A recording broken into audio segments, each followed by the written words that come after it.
ये किसके आंख में राष्ट्रीय लोक जनशक्ति पार्टी खटक रही है, ये हमको कहने और बताने की जरूरत नहीं है। ये पार्टी दफ्तर आदरणीय पशुपति कुमार पारस जी जब यहाँ विधायक और मंत्री हुआ करते थे तब से ये उनके पास रहा है। बहुत सारे ऐसे दफ्तर हैं जहाँ अगर चिराग पासवान को दफ्तर की जरूरत है तो वहाँ दिया जा सकता है। स्वर्गीय रामविलास पासवान जी इस पार्टी दफ्तर से बहुत बड़े बड़े राजनीतिक फैसले लिए हैं। हमारे पास कोई लेटर नहीं तक नहीं मिला, कोई लेटर हमारे पास नहीं आया, दफ्तर में नहीं आया है कि कोई अपने 5 सांसदों को घर बैठा देता है इसलिए कि एनडीए एकजुट रहे। अगर कोई इसको राष्ट्रीय लोक जनशक्ति पार्टी का कोई कमजोरी अगर समझ रहा है तो आपको तो पता है कि राजनीति में संभावनाओं के द्वार बराबर खुले हुए रहते हैं। अनेक ऐसे कार्यालय देखेंगे, पार्टी दफ्तर देखेंगे जिसके ना सांसद हैं ना विधायक हैं। अगर विभाग अगर इस पर अगर पुनः विचार नहीं करेगी तो हम कोर्ट जाएंगे। पार्टी दफ्तर पर एक लेटर जारी कर देते हैं कि अब आप खाली कर दीजिए। एनडीए के साथ मजबूती के साथ हम लोग खड़े रहे बिहार और देश में, किसी के प्रभाव में या दबाव में काम कर रही है। चूंकि हमारे पास तो पूरा डॉक्यूमेंट है। 2020 के बाद जो लोक जनशक्ति पार्टी के नाम से बंगला अलॉट था पार्टी दफ्तर के लिए, उस पर विवाद हुआ। माननीय प्रधानमंत्री जी को तीसरी बार प्रधानमंत्री बनाने के लिए हमने त्याग और तप किया है। इस वक्त राष्ट्रीय लोक जनशक्ति पार्टी के दफ्तर परिषद में मौजूद हूं और इसको लेकर कल से खबर चल रही है कि भवन निर्माण विभाग की तरफ से स्पष्ट कर दिया गया है कि जो है अब पार्टी दफ्तर पशुपति कुमार पारस उनकी पार्टी का नहीं रहा। मेरे साथ बातचीत करने के लिए मुख्य प्रवक्ता चंदन सिंह हैं। अब पार्टी दफ्तर भी गया, सांसद भी गए, बचा क्या पारस जी के पास? देखिए बिरजू जी, देश के यशस्वी प्रधानमंत्री आदरणीय नरेंद्र मोदी जी को तीसरी बार बनाने के लिए हमसे जो बलिदान हो सकता था राष्ट्रीय लोक जनशक्ति पार्टी ने वो देने का काम किया। एनडीए के साथ मजबूती के साथ हम लोग खड़े रहे बिहार और देश में, और माननीय प्रधानमंत्री जी के साथ अनेक मंच पर हम लोग मंच साझा किए, और आदरणीय नीतीश कुमार जी का भी समर्थन हम लोग ने बहुत मजबूती के साथ किया है। अब इस तरीके का एक बिहार सरकार का विभाग है भवन निर्माण विभाग।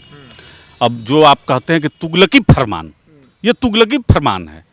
मतलब आप किसी पार्टी दफ्तर पर एक लेटर जारी कर देते हैं कि अब आप खाली कर दीजिए, जबकि प्रशासनिक जो काम होते हैं उसमें पहले सूचित किया जाता है। 2019 के बाद जिस नवीनीकरण की बात आप कर रहे हैं, तो हम तो 22 और 23 में बाज़ाब्ते विभाग को लेटर हमने दिया है और रिसीव कराया है। उसकी सारी प्रतियां हमारे पास सुरक्षित हैं कि देखिए 2020 के बाद जो लोक जनशक्ति पार्टी के नाम से बंगला अलॉट था पार्टी दफ्तर के लिए, उस पर विवाद हुआ, चुनाव चिन्ह पर विवाद हुआ, और ये चुनाव आयोग के पास ये मामला लंबित है। अब यहाँ से 2 धाराएं निकली, राष्ट्रीय लोक जनशक्ति पार्टी और लोक जनशक्ति पार्टी रामविलास। ये दफ्तर हमारे पास था। हमने विभाग को कहा कि भाई आप नवीनीकरण का बताइए कितना अमाउंट होता है, हम पे करते हैं और हमारे नाम से आप अलॉट कीजिए। तो विभाग तो हमसे चुनाव आयोग के सारे डॉक्यूमेंट को मंगा लेती है, लेकिन उस पर चुप्पी साध लेती है। अब 2024 में जब विधानसभा के चुनाव सर पर हैं, उस समय आप कह रहे हैं कि आप पार्टी दफ्तर खाली कर दीजिए, तो ये पूरी तरीके से राजनीतिक प्रतीत होता है। किसी के प्रभाव में विभाग ऐसे आदेश को जारी कर रही है। मैं आपके माध्यम से आग्रह करूंगा विभाग को कि आप पुनः विचार कीजिए और जो भी बकाया राशि है आप हमको बताइए, हम उसको भुगतान करेंगे। इसमें कहाँ कोई विषय है। बिहार में आप बिरचंद पटेल पथ में चल जाइए, दरोगा राय पथ में चल जाइए, आप अनेक ऐसे कार्यालय देखेंगे, पार्टी दफ्तर देखेंगे जिसके ना सांसद हैं ना विधायक हैं, और बिहार में क्या वोट प्रतिशत है। जबकि 2025 में आप देख लीजिए, 2020 में देख लीजिए, 2020 में लोक जनशक्ति पार्टी के नाम से हम लोग चुनाव लड़े थे और कितने मत आए। तो हम लोग तो लगातार चुनाव में लड़ते रहे हैं। 2024 एक अपवाद है जहां हम लोग चुनाव नहीं लड़े, और एक बड़े विजन को लेकर तो हमारा जो गठबंधन है एनडीए, वो एकजुट रहे, वो मजबूती के साथ लड़ सके, इसलिए हमने अपना बलिदान दिया है। अगर कोई इसको राष्ट्रीय लोक जनशक्ति पार्टी का कोई कमजोरी अगर समझ रहा है, तो आपको तो पता है कि राजनीति में संभावनाओं के द्वार बराबर खुले हुए रहते हैं। अभी तो इसके इंतहा बहुत हैं, अभी तो बहुत कुछ देखना है। जी, जो लेटर हमारे हाथ में है ये आप लोगों को कब मिला? क्योंकि कल से खबरें मीडिया में चल रही है। देखिए, ये मीडिया का जो है खबर है, हमारे पास कोई लेटर नहीं तक आया। नहीं मिला कोई लेटर हमारे पास नहीं आया, दफ्तर में नहीं आया। नहीं आया है। भवन निर्माण विभाग कोई लेटर नहीं आया। मैं बहुत विश्वास के साथ आपको बता रहा हूं कि ये मीडिया के माध्यम से हमको लेटर जो है मिला है।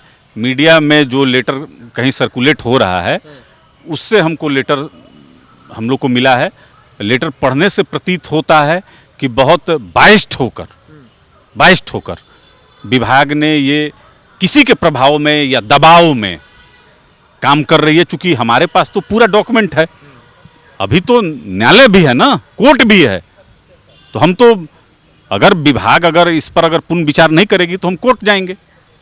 कि दबाव में, प्रभाव में, तो किसका प्रभाव हो सकता है? चिराग पासवान हो सकते हैं, क्योंकि भाजपा के साथ उनका अच्छे रिश्ते हैं, नीतीश कुमार के साथ भी अच्छे हो गए हैं। किसी का भी हो प्रभाव दबाव, किसी का भी हो, बिरजू जी, बहुत सारे ऐसे दफ्तर हैं जहां अगर चिराग पासवान को दफ्तर की जरूरत है तो वहां दिया जा सकता है।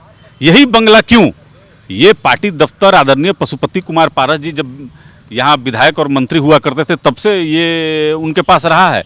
और आदरणीय स्वर्गीय रामविलास पासवान जी इस पार्टी दफ्तर से बहुत बड़े बड़े राजनीतिक फैसले लिए हैं। हम लोग यहाँ पर दलित सेना का भी कार्यालय चलाते हैं जो देश भर में दबे कुचले शोषित दलितों की आवाज़ उठाती है।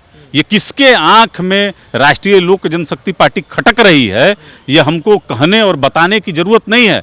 लेकिन जो लोग भी राष्ट्रीय लोक जनशक्ति पार्टी को कम आंकने की गलती करते हैं उनको मुंह की खानी पड़ेगी, क्योंकि राजनीति में संभावनाओं के द्वार बराबर खुले हुए रहते हैं।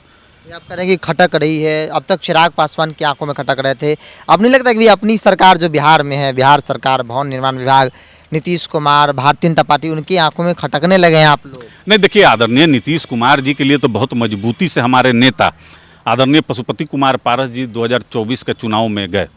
हर जगह कई ऐसे प्रत्याशी थे जहां हम लोग ने खुला समर्थन और प्रचार प्रसार करने का काम किया। तो हमको तो पूर्ण यकीन है कि बिहार के माननीय मुख्यमंत्री जी जरूर, अगर अवगत नहीं हैं और जब भी उनके संज्ञान में आएगा कि गलत हो रहा है राष्ट्रीय लोक जनशक्ति पार्टी के साथ, जरूर इसमें हस्तक्षेप करने का काम करेंगे। देश के यशस्वी प्रधानमंत्री आदरणीय नरेंद्र मोदी जी के साथ हर एक मंच हमारे नेता ने साझा किया है। और ये मामूली कोई त्याग और बलिदान नहीं है बिरजू जी, कि कोई अपने 5 सांसदों को घर बैठा देता है इसलिए कि एनडीए एकजुट रहे। अगर हम भी चुनाव लड़ जाते, और कोई बड़ी बात नहीं थी, अगर हम भी चुनाव लड़ जाते तो एक जब निर्दलीय चुनाव लड़के अगर 3.25 लाख वोट ले आता है तो आप समझ लीजिए कि हमारे जो सांसद थे अगर वो चुनाव लड़ जाते तो स्थिति, परिदृश्य बिहार का क्या होता। तो हम तो अपने आप को जलाकर माननीय प्रधानमंत्री जी को तीसरी बार प्रधानमंत्री बनाने के लिए हमने त्याग और तप किया है।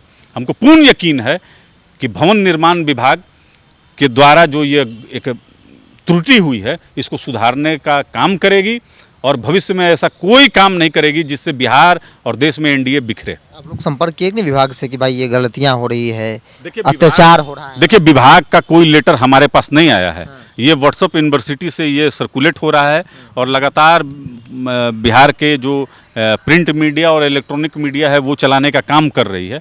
हमारे सारे डॉक्यूमेंट विभाग के पास हैं कि कब कब हमने लेटर दिया है।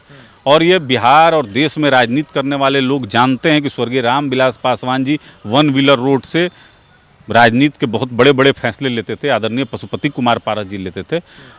आगे 2025 में विधानसभा के चुनाव हैं और हमारी पार्टी तन मन धन से जुटी हुई है। हम लोग एनडीए के सच्चे सहयोगी हैं और माननीय प्रधानमंत्री जी के विषय में तो हमारे नेता ने बहुत बार कहा है कि जब तक राजनीति में रहूँगा माननीय प्रधानमंत्री जी के साथ में रहूँगा। तो अब देखना है, एनडीए के बड़े नेताओं को देखना है कि आप इतना ना हमारे मतलब हमको आप कॉर्नर कर दीजिए कि फिर सफोकेशन होने लगे। ये तो देखना है, एनडीए के नेताओं को देखना है कि किस तरीके से एक विभाग की मनमानी है और गलत हो रहा है। इस पर हमको पूर्ण यकीन है कि बिहार के बड़े जो एनडीए के नेता हैं वह जरूर इसका संज्ञान लेंगे। तो ये जो चर्चा है कि पशुपति कुमार पारस का जो दफ्तर है राष्ट्रीय लोजपा का, वो अब उनके हाथ से निकल चुका है, क्योंकि विभाग का लेटर जो सर्कुलेट हो रहा है, हालांकि यह लेटर जो है वो पार्टी दफ्तर नहीं पहुंचा है, आधिकारिक तौर पर पार्टी के किसी नेता को इस बात की जानकारी नहीं है, बावजूद चर्चा हो रही है। और इसीलिए हमने सोचा कि भाई पार्टी के किसी पदाधिकारी से बात की जाए। मुख्य प्रवक्ता चंदन सिंह ने बताया कि अगर ऐसा है तो फिर ये गलत है, हम लोग भी आगे जाएंगे, लेकिन तब तक इंतज़ार करेंगे जब तक मेरे पास कोई लेटर नहीं आता है। अगर ऐसा है तो फिर ये राजनीतिक तौर पर एक साजिश है, किसी के प्रभाव में आकर विभाग जो इस तरीके के तुगलकी फरमान जारी कर रही है। सहयोगी अजय के साथ बिरजू सिंह, पटना।